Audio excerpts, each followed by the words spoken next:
Hello viewers, I'm Dr. K. Sarojini Chakravarti, working as Assistant Professor in the Department of Botany, Government Degree College, Khairtabad, Hyderabad. In today's class, we are going to see what is plant tissue culture and what is the technique used in plant tissue culture. So this is an introduction to plant tissue culture. Okay, what is plant tissue culture? Plant tissue culture is an in vitro aseptic culture of cells, tissues, organs, or whole plant under controlled nutritional and environmental conditions, often to produce the clones of plants. So, it refers to a collection of techniques used to maintain or grow plant cells, tissues, or organs under sterile conditions on a nutrient culture medium of a known composition. So what is plant tissue culture? Plant tissue culture is nothing but an in vitro technique. In an aseptic condition it will be taken place, and where you will have a get up clones or plant clones from cells, tissues, organs, or a whole plant. So what is the result of plant tissue culture? You'll get clones which are true to type of the selected genotype. So if you go in detail about plant tissue culture, now we can see the chronological order how it has taken place. In the year 1902, Haberland, he did a first attempt of in vitro culture of plant cell. After that, Hanning has cultured embryogenic tissues of crucifers. Then in the year 1922, Robbins, he did in vitro culturing of roots. So like this, the plant tissue culture has started in the year 1902, and it has given a different advancement in the plant tissue culture. And from India, Maheshwari and Guha, in the year 1970, they were successful in doing anther culture. So this is a credit for Indian scientists Maheshwari and Guha. Next, we'll see what is the principle of plant tissue culture. Plant tissue culture depends on the fact that many plant cells have the ability to regenerate as a whole plant, which is known as totipotency. Now, what is totipotency? Totipotency is a genetic ability of cells or tissues to produce more plants. So, totipotency is nothing but where the cells are able, this is the genetic. So on gene basis, these cells or tissues, they are able to produce more plants. So single cells, plant cells without cell wall, that is protoplasts, pieces of leaves, stems, or roots, can often be used to generate new plant on culture medium with the given required nutrients and plant hormones. And next, under control conditions, it provides the culture and environment conducive for the growth and multiplication. And these conditions include proper supply of nutrients, pH medium, adequate temperature, and proper gaseous and liquid environment. So all these so this is a basic principle of the plant tissue culture, where the totipotency of cell or a tissue to produce more plants. The cells may be a single cells, as I said, or the cells without cell walls, the protoplast cells, or any part of a plant. It may be the piece of a leaf, stem, or a root, or a whole plant. So all these are, all these can be used to generate new plant on these controlled conditions, especially required nutrient medium, that is culture medium, with required nutrients and plant hormones, and environment which provides for the growth and multiplication. And even we have to provide pH medium, proper pH medium, and nutrients, adequate temperature, proper light, and other environmental conditions. Now we'll see what is plant tissue culture technique. So preparation of plant tissue for tissue culture is performed under aseptic conditions. So here the aseptic conditions are mostly laminar airflow. Now we can see what is a laminar airflow. So what is a laminar airflow? Laminar airflow is an equipment, is a basic requirement for a plant tissue culture. So in this laminar airflow, HEPA filters are present. Okay, so because of HEPA filters, what happens? There is, filtration of air. So whatever microbes are there, microorganisms are, they are removed out of laminar airflow, and the fresh air will be without any microbes are circulated. And this makes the laminar airflow to be in aseptic condition. So for plant tissue culture, this is a basic requirement is laminar airflow, where the tissue culture technique or tissue culture process is performed. Next, sterilization of glassware, forceps, scalpels, etc. Wrapping, or how it is done. It is done with wrapping with paper and culture media in an autoclave. So autoclave is again one more equipment required for plant tissue culture. So autoclave, it works on the principle of a pressure cooker. So autoclave under steam at a pressure of 15 lb per inch is at 120 degrees centigrade temperature for 15 minutes. So this makes whatever we have put in autoclave, yeah, they are in sterile condition. They makes it sterile. Sterilization will be done. This kind of test sterilization is known as wet sterilization. Why it is known as wet sterilization? Because water is present in an autoclave, and that's why it is known as wet sterilization. So pressure cooker, how a pressure cooker works? The same way. So how, when what we put a water, steam is produced, and because of this steam, whatever is there, it gets sterilized. Next, another way of doing sterilization is dry sterilization. So this dry sterilization is done in hot air oven. So here, whatever glassware or forceps scalpels we washed, the washed glassware forceps scalpels they're kept in a hot air oven for drying at 100 degrees centigrade temperature for 4 hours. This makes whatever glassware we are using or instruments we are using, it will be sterilized. But this sterilization is known as dry sterilization, as any water is not used. Next, the tissue is grown in sterile containers. It may be in autoclaved or where they're kept in hot air oven. So the containers may be petri dishes or flasks in a growth room or growth chamber with controlled temperature and light intensity. So this is very important. Controlled temperature and light intensity is very important. That is controlled environmental conditions. Next, the living material, plant materials from the environment are, as we know, they are contaminated with microorganisms, because these are the one from which we can produce multiple clones. So when we take a plant material, the plant material is, it is contaminated with microorganisms, microbes. So we have to do surface sterilization. So what is a surface sterilization? So we are, washing the plant material, what we are taking for tissue culture process, so that we have to clean them, sterile them. So that sterilization is known as surface sterilization. This surface sterilization is done in chemical solutions. Example, TPOL, that is liquid detergent, alcohol, or 1.1% mercury chloride. Mercury chloride is very carcinogenic. We should be careful with this. And 5 to 10% sodium or calcium hypochlorite. So these are the best solutions, chemical solutions for surface sterilization of plant material. So this plant material, they are known as explants. Now we will next we'll see what are explants also. The sterile explants means whatever after surface sterilization, the sterile explants are then, they are usually placed on the surface of a sterile, uh, sterilized solid culture medium, or sometimes a liquid medium.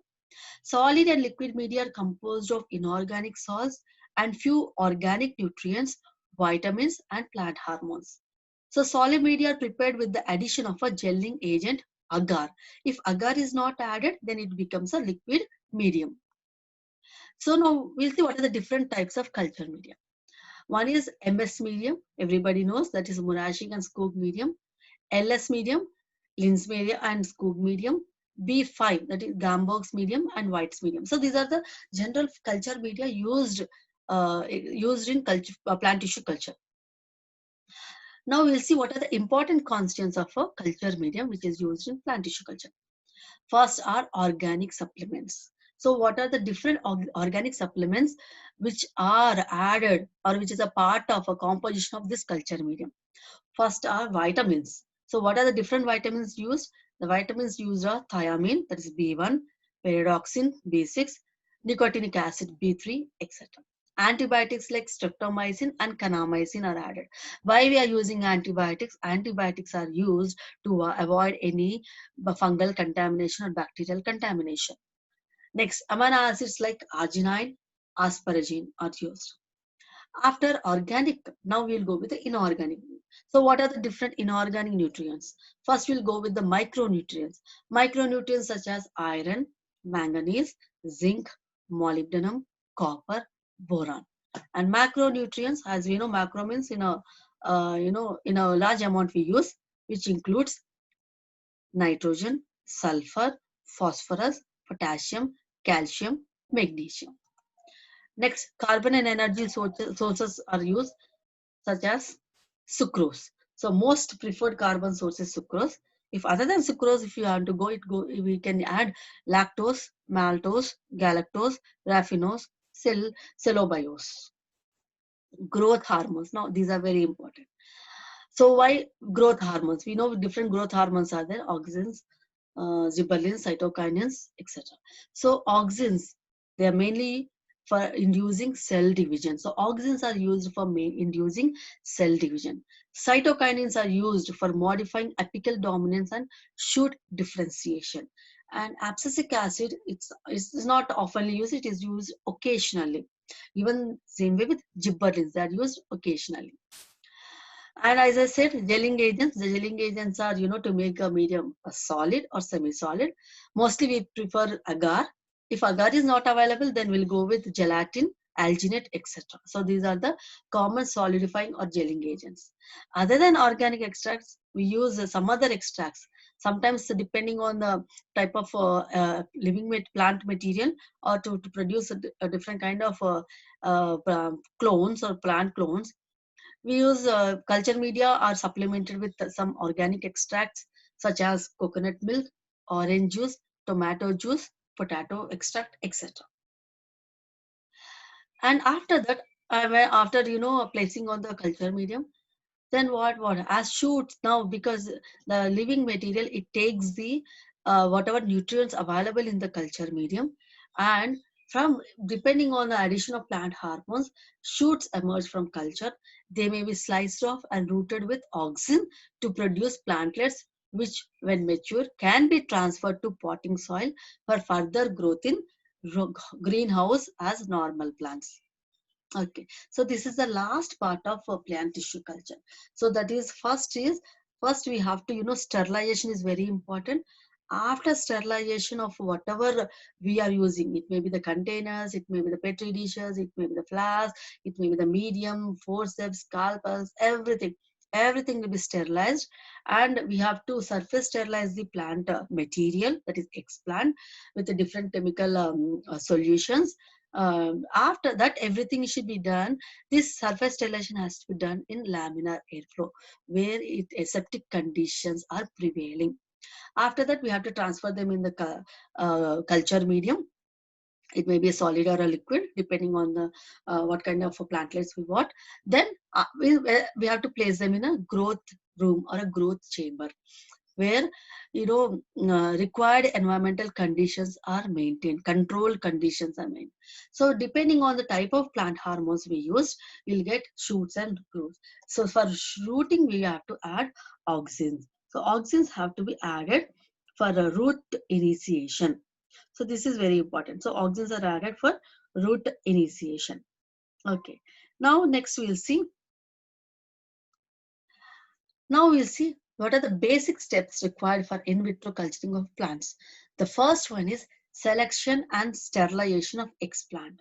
So first we have to, select a suitable explant, and then it is should be excised from the plant, and the explant, whatever we have taken, is then sterilized using chemical solutions or disinfectant. So this is known as surface sterilization. So what is an explant? So explant is an excised piece of differentiated tissue or the organ which is used for culture is called as explant. Okay, so the part which is removed from a plant, which is the selected plant part, and from which which is get differentiated, and from which is used for plant tissue culture, and from which will get the plantlets. Okay, now n number of plantlets, it is known as explant. So the explant can be embryos, young leaf, bud, anything. So this is a picture which shows different explants. Okay, so this is a leaf, and this is a leaf. Okay, so from different parts of a plant, each wherever there is a chance of getting a multiplication, a genetic pluripotency is there. So each it can be act as a explant. So flower, it may be a leaf, or it may be a bud region. Okay, it may be stem region, anything. Next, what is the first step? Second step, preparation and sterilization of culture medium. A suitable culture medium is prepared with special attention towards the objectives of culture and type of explant to be cultured. So this prepared culture medium is transferred into sterilized vessels or flasks or containers, and they sterilized in autoclave. That is, which is wet sterilization. The third step is sterilized explant is inoculated, transferred onto the culture medium under aseptic condition, that is in a laminar airflow. And this culture medium, as I said, it is composed of, or it is supplemented with organic, inorganic salts, and carbon source, depending of a liquid or solid medium, agar is added. Okay, and nutrients are added. So this is culture medium. After that, the fourth step is cultures are then incubated in the culture room or growth room, where controlled environmental conditions are maintained, where appropriate conditions of light, temperature, and humidity are provided for successful culturing. Next, fifth step is subculturing. So from the cultured cells, you'll get multiple cells are formed. Then these cells are transferred to a fresh nutrient medium to obtain the plantlets. So the last step is transfer of plantlets. After hardening process, that is, what is hardening? This is important. Acclimatization of plantlet to the environment is known as hardening. Okay, so till now, where they are growing, all these are plantlets are growing in a culture room, that is in a controlled environmental condition growth room. Okay, but when they go out to the natural environmental conditions, will they sustain? No, they can't. So that before that, what we have to do is we have to do the hardening process. Means we have to make the plantlets which are grown in a growth chamber or a culture room. We have to make them to acclimatization. Means they have to make the plantlet to be habituated to the natural environment. So this process is known as hardening process. And then, so the where they are kept in the, they are transferred to the greenhouse. Okay, so in greenhouse we'll provide the natural conditions and make them the plantlets to get accustomed or to be habituated to this natural condition. Okay, it's so there may be in the small parts will do. That is known as hardening process. So this is what is in this class we have learned what is plant tissue culture, what is the principle of plant tissue culture, and what are the different steps of plant tissue culture, and what is a culture medium, and what is the culture medium composition, what consists of, that we have seen. And we have seen the sterilization. The sterilization is of two types. One is wet sterilization, that is done through autoclave. Another one is dry sterilization, which is hot air oven. And we have seen aseptic conditions, which is required for plant tissue culture process to be done or technique to be done. So the technique is done in laminar airflow, and we will see when why we have chosen laminar airflows, because here the HEPA filters are there. Because of these HEPA filters, the whatever air is it gets sterilized, and it makes microbes free. Okay, so because of that, it makes a laminar flow in aseptic conditions without any microorganism. So there will be there will be no contamination when the surface sterilized explants are transferred into the culture medium. Then we have seen culture room or a growth room where environmental conditions are maintained, and we are seeing what is an hardening process, and after that from greenhouse then the plantlet are transferred to the natural conditions. So this is an introduction to plant tissue culture. In next classes we will see what are the different types of plant tissue culture techniques in detail.